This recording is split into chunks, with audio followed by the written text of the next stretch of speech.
Karaparamba higher secondary സ്കൂളിലെ 1975 ബാച്ചിലെ പൂർവ്വ വിദ്യാർത്ഥി സംഗമം സ്കൂളിൽ നടന്നു. MLA തോട്ടത്തിൽ രവീന്ദ്രൻ ഉദ്ഘാടനം നിർവഹിച്ചു. കൗൺസിലർ നവ്യ ഹരിദാസ പൂർവ്വകാല അധ്യാപകരെ ആദരിച്ചു. കാരപ്പറമ്പ് 1975 ബാച്ചിലെ അധ്യാപകരും പൂർവ്വ വിദ്യാർത്ഥികളും ഒത്തുചേർന്നു. അക്ഷരമിത്ര എന്ന് പേരിട്ട പരിപാടി തോട്ടത്തിൽ രവീന്ദ്രൻ MLA ഉദ്ഘാടനം ചെയ്തു. എൻ്റെ അച്ഛൻ പറയാറുണ്ടായിരുന്നു, വയസ്സായി എന്ന് തോന്നാൻ പാടില്ല. എന്നങ്ങനെ തോന്നിയാൽ അന്ന് തൊട്ട് കൗണ്ട് ഡൗണാണ്. അത് ശരിയെന്ന് തോന്നി. ഞങ്ങളൊക്കെ പുറത്ത് നോക്കുമ്പോൾ അത് തോന്നുന്നുണ്ട്. 65 വയസ്സെങ്കിലും 64, 65, 66 വയസ്സുകളിൽ ഉൾപ്പെട്ട ആളുകളായിരിക്കും നിങ്ങളൊക്കെ.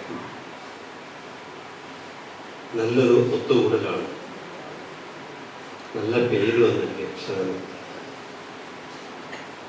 വലിയ സന്തോഷം തോന്നി. ശരിക്കും പറഞ്ഞാൽ ഈ സ്കൂളിലെ ഒരു പ്രായം എന്ന് പറഞ്ഞാൽ വ്യത്യസ്തമാണ്, കോളേജിൽ നിന്ന് തീർത്തും വ്യത്യസ്തമാണ്. ആ ഒരു കാലഘട്ടം ഒരിക്കലും മനസ്സിൽ നിന്നും മാറിപ്പോയി. അന്നേരത്തെ പലതും ഇപ്പം നിങ്ങൾ ഏറ്റവും കൂടുതൽ ഓർക്കുന്നുണ്ടാവും. ഇങ്ങനെ ഒരു അവസരം വന്നതുകൊണ്ട് വരുമ്പോൾ എല്ലാവരും ഇരുന്ന് ചായ കുടിക്കുന്നു, പലഹാരം കഴിക്കുന്നു. എന്തൊരു സന്തോഷമുണ്ട്.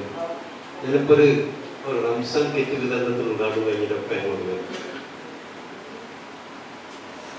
ഞാൻ പറയും, ഈ നമുക്ക് എന്താ ശരിക്കും വേണ്ടത്? മാനസികമായിട്ടുള്ള സന്തോഷമാണ് വേണ്ടത്. വേറെ എന്താ കാര്യം?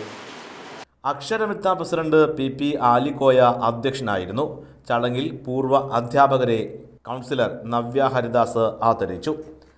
അക്ഷരമിത്ര സെക്രട്ടറി M ദിനേശ് ചന്ദ്രൻ, ട്രഷറർ സിദ്ധാർത്ഥൻ തുടങ്ങിയവരും ചടങ്ങിൽ സംസാരിച്ചു. തുടർന്ന് അംഗങ്ങളുടെ കലാകായിക പരിപാടികൾ അരങ്ങേറി. ACV news, Kozhikode.